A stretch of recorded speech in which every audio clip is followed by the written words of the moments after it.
They called it the Sea of Echoes, though no map agreed on its name. Some charts labeled it Mare Memoria. Others simply marked it with a gray wash and a stark warning: sails do not return unchanged. At first glance, the sea looked ordinary, wide, blue, breathing in slow, rhythmic tides. But sailors knew better. They said it listened, they said it watched. And most of all, they said it remembered. The first sign was always the sound. Not the usual creak of wood or the slap of waves, but something softer, like distant voices carried on an underwater breeze. At night, when the wind died down, crews would lean over the rails and hear murmurs rising from the depths. Sometimes it sounded like laughter, sometimes like crying. Sometimes it felt like someone was calling their name. Old captains ordered their crews to ignore it. Young sailors rarely could. Legend said the sea hadn't always been this way.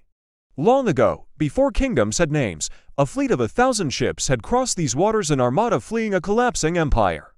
They carried everything: gold, history, families, and the last survivors of a dying civilization. A storm rose without warning. It raged for 7 days and 7 nights.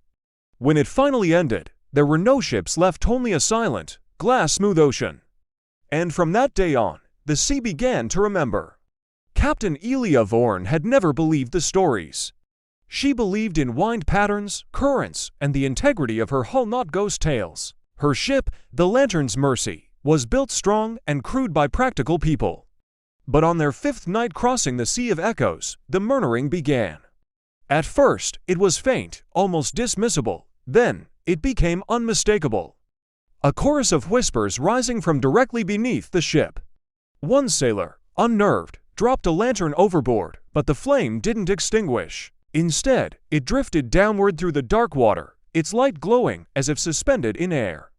And in its ghostly illumination, they saw them, shapes, dozens, no, hundreds of ships resting on the seabed below, all perfectly preserved. Their sails hung as if still catching an unseen wind. Their masts stood tall and unbroken. Even the paint on their hulls looked fresh. It was as though they hadn't been destroyed. Just waiting. The whispers grew louder, clearer. Now they were distinct voices. Help us, turn back, stay, remember us. Captain Elia felt something tug at her mind, not forcefully, but gently, like a hand reaching through time. Then she realized something that chilled her more than the cold sea air. The voices weren't just calling out randomly. They were speaking the names of her crew, even names that no one aboard had ever spoken aloud. A young sailor collapsed at the railing, his eyes wide with disbelief as he stared into the water. "That's my father's ship," he whispered, "but he died years ago, and